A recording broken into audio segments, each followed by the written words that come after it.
A very good morning to all my dear students. Today I am going to share with you all that how to make a economics project file. कैसे economics का project work बनाएं, कैसे file को ready करें। और ये एक common video है जो दोनों क्लासेस के लिए 11th as well as 12th दोनों के लिए काम आएगी। तो हम शुरुआत करते हैं economics project work guidelines class 11th and 12th। सबसे पहले तो ये मैं आपको बता दूं कि प्रोजेक्ट वर्क बेटे 3500 से 4000 वर्ड्स का होना चाहिए, excluding the diagrams and graph, preferably handwritten. देखो इंस्ट्रक्शन है सीबीएसई की, अपने हाथ से लिखेंगे तो लिखते हुए याद भी होगा, हमें पता भी होगा क्या लिखा है। किसी से बनवाएंगे तो पढ़ने का टाइम तो होता नहीं है, हम इतना ध्यान तो देंगे नहीं, तो नुकसान किसका रहेगा? हमारा रहेगा।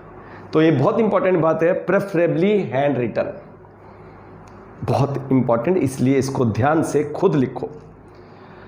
स्कोप क्या रहेगा? क्योंकि +1 में बच्चों ने स्टैट्स पढ़ ली है, +2 के बच्चे तो पहले से ही जानते हैं कि स्टैटिस्टिक्स के अंदर शुरुआत होती है स्टैटिस्टिक्स इन सिंगुलर सेंस में, जिसको हम statistics as a statistical data और एज अ मेथडोलॉजी भी कहते हैं। Collection, organisation, presentation, analysis, interpretation of data को पाए। सेम यहाँ है, लर्नर्स में work upon the following lines as suggested in this flow chart. Choose of a title और टॉपिक, हम चूज करेंगे टाइटल। अब रही बात टॉपिक और टाइटल की, तो मैं आपको यहाँ पर कुछ बता दूं कि टाइटल कैसे हम ले सकते हैं। हम टाइटल ऐसा भी ले सकते हैं कि हम किसी चीज़ की स्टडी करें या किसी टॉपिक के ऊपर भी हम टाइटल उठा सकते हैं। जैसे Indian economy on the eve of independence, क्या एग्रीकल्चर की हालत थी, ऑक्यूपेशनल स्ट्रक्चर कैसा था, इंडस्ट्री की क्या हालत थी, फॉरेन ट्रेड में क्या था, पूरा डिटेल हम ले सकते हैं। मैंने वर्ड लिमिट आपको पहले बता दी है। Study on the theory of demand, +1 के बच्चे ले सकते हैं, +2 के भी उठा सकते हैं, इसके ऊपर डिस्कस कर सकते हैं क्योंकि थ्योरी ऑफ डिमांड एक कॉमन टॉपिक है। Then equilibrium price determination, price ceiling, price floor वाला टॉपिक हम ले सकते हैं। इस तरह के टॉपिक, डीमोनेटाइजेशन बहुत ही अच्छा टॉपिक है हमारा, प्रॉस कॉन्स ऑफ डीमोनेटाइजेशन, उसकी इंट्रोडक्शन, उसकी डिटेल्ड एनालिसिस और फिर कंक्लूजन और बिब्लियोग्राफी। तो मैं कई सारे टॉपिक्स अभी बता रहा हूँ आपको, प्रोसीजर तो अभी हम और डिस्कस करेंगे। और इसी तरह हम GST, goods and services tax के बारे में बात कर सकते हैं। तो कई सारे टॉपिक्स मैं अभी जैसे और बता रहा हूँ, elasticity of demand, study of supply and elasticity of supply. So these can be the variety of topics. Indian economy से उठा लीजिए, +1 का टॉपिक ले लीजिए, लेकिन मैं कहूँगा टॉपिक वही होना चाहिए जिस पर आपकी पकड़ हो।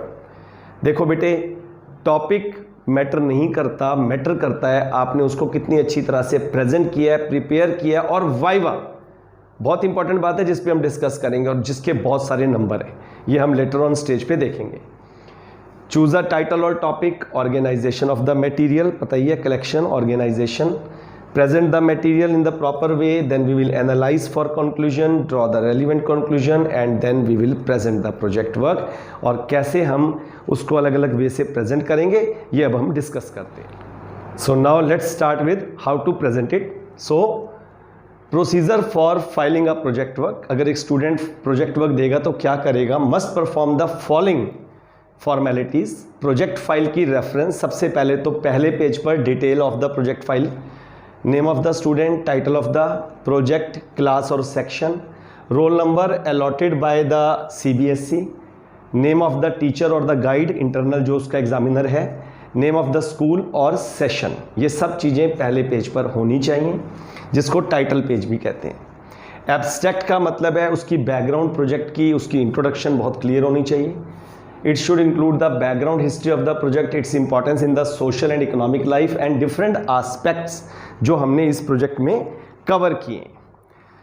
फिर बात करते हैं कंटेंट और इंडेक्स की। तो सबसे पहले तो एब्स्ट्रैक्ट इंट्रोडक्शन हो गई। ऑब्जेक्टिव्स ऑफ द स्टडी, क्या हमारे ऑब्जेक्टिव्स हैं, कॉन्सेप्ट, रिसर्च की मेथोडोलॉजी क्या रहेगी हमारी, क्या उस चीज़ के प्रॉस हैं, एडवांटेजेस हैं, कॉन्स हैं, डिसएडवांटेजेस हैं, मेरिट डिमेरिट्स भी कह सकते हैं, डेटा के एनालिसिस जो हमने डेटा कलेक्ट किया, और हमारा कंक्लूजन और बिब्लियोग्राफी, कहाँ से आपने मटेरियल लिया, इंटरनेट से लिया, किसी बुक के किसी पेज से आपने अपनी रेफरेंस ली, कहीं से जहाँ से भी आपको मटेरियल मिला उन बुक्स के नाम लास्ट में हम बिब्लियोग्राफी में डालते हैं आफ्टर द कंक्लूजन। और यहाँ बात करते हैं कंटेंट्स, तो मैंने बता ही दिया आपको। अब दो चीज़ें बहुत ध्यान रखनी है, एक्नॉलेजमेंट और certificate.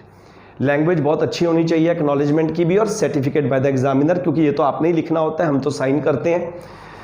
Acknowledgement by the student, मैं लैंग्वेज पढ़ रहा हूँ। First and foremost I would like to thank my school for giving me a platform where even before the completion of the syllabus, interaction and exposure to the same is made possible. Then here it is full stop. I am grateful to Mr. or Miss, name of your teacher or guide, economics lecturer, for his or her valuable guidance and support for the completion of the project. Every time during any difficulty, my guide stood by me throughout the project work. I'm also thankful to my parents and to all those people who provided me the best information directly or indirectly throughout my project, and signature of the student and CBSE roll number. Language आपको मैंने बता दी है। Certificate by the faculty guide, this is to certify that mister and miss, ये हम देंगे आपको कि आपने ये प्रोजेक्ट वर्क हमारी गाइडेंस में किया है, ये आपका ओरिजिनल वर्क है। बहुत मैटर करता है, एक्नॉलेजमेंट और सर्टिफिकेट ठीक होना चाहिए, इसकी लैंग्वेज ठीक होनी चाहिए। मिस्टर और मिस ऑफ आपका नाम आ जाएगा, class 12th has completed his or her project file, titled as आपके प्रोजेक्ट फाइल का नाम, जो टाइटल आपने चुना है, under my supervision and guidance. To my knowledge his or her work is an original piece of work and is appropriate apt to the requirement of CBSE for award of senior school certificate examination, faculty guide and sign. So this is the main important thing I have told you, क्या format acknowledgement का रहेगा और कैसे लिखना है आपने certificate of the examiner. उसके बाद ये बहुत इंपॉर्टेंट बात बताने जा रहा हूँ, याद रखना। टॉपिक मैंने कहा था कुछ भी चुन लिया, लेकिन अगर इस फॉर्मेट में अगर आपने काम नहीं किया तो नंबर नहीं मिलेंगे। मैं यहाँ थोड़ा सा बिल्कुल क्लियर कर दूँ, प्रोजेक्ट फाइल CBSE की तरफ से है तो इसकी वैल्यू है, इसीलिए स्पेशल वीडियो बना के आप लोगों के लिए अपलोड कर रहा हूँ कि आप तक मैटर पहुँच जाए। अगर इसको लाइट लोगे तो नंबर नहीं मिलेंगे। कोई भी एग्जामिनर बाहर से आया वो आपको नहीं जानता, आपकी फ़ाइल को जानता है, आपके बिहेवियर को तो वो हमसे पूछ लेगा, आपके जो एग्ज़ाम्स आपने दिए उसकी हमसे रिपोर्ट ले लेगा, लेकिन ऑन द स्पॉट वो आपको तभी जज करेगा आपने क्या आपने उनको प्रेजेंट किया, यानी आपकी फ़ाइल, और आप जब उनको आंसर दोगे आपका वाइवा। तो मैं शुरू कर रहा हूँ, देखो ध्यान से।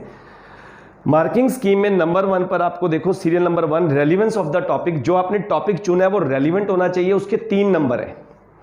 नॉलेज कंटेंट और रिसर्च वर्क के ऊपर 6 नंबर है, यानी आपने जो नॉलेज है, आपका जो रिसर्च वर्क है और जो कंटेंट है। देन प्रेजेंटेशन टेक्निक आपकी कैसी है, जो मैंने अभी बताया कि आपने सीक्वेंस वाइज किया है, 3 नंबर है। फिर आपका वाइवा होगा, और इंपॉर्टेंट ध्यान देना, इन तीनों को मिला के 12 नंबर, और अकेला वाइवा है आपका 8 नंबर का। बच्चे मजाक ले लेते हैं इसको, अरे क्या फर्क पड़ेगा, और ये स्टाइल नहीं चलेंगे बेटे, मैं आपको बार बार रिक्वेस्ट कर रहा हूं, स्टाइल नहीं चलेंगे। मेहनत करके अगर आओगे, प्रोजेक्ट के बारे में पता होगा, नंबर मिलेंगे, नंबर फुल नहीं तो नंबर गुल। तो प्लीज लाइट मत लेना, इस बार हमने आपको यही एक्सपोजर देना है जब हम आपका आफ्टर मिड टर्म वाइवा लेंगे। तो प्रेजेंटेशन टेक्निक के बाद इंपॉर्टेंट है वाइवा, 8 नंबर का, टोटल 20 नंबर का। मुझे पूरी उम्मीद है आपको ये समझ आ गया होगा। इसी तरह से अपनी प्रोजेक्ट फाइल बना लो, बना रहे हो बहुत अच्छी बात है, जिन्होंने नहीं बनाई कुछ कमियां हैं ठीक कर लो। एक्नॉलेजमेंट और सर्टिफिकेट आपके सामने मैंने बोर्ड कर दिया, ये आप इसकी स्क्रीनशॉट भी ले सकते हो कि हमें क्या लैंग्वेज लिखनी है, और इसको इसी तरह से बनाओ। And God bless you all.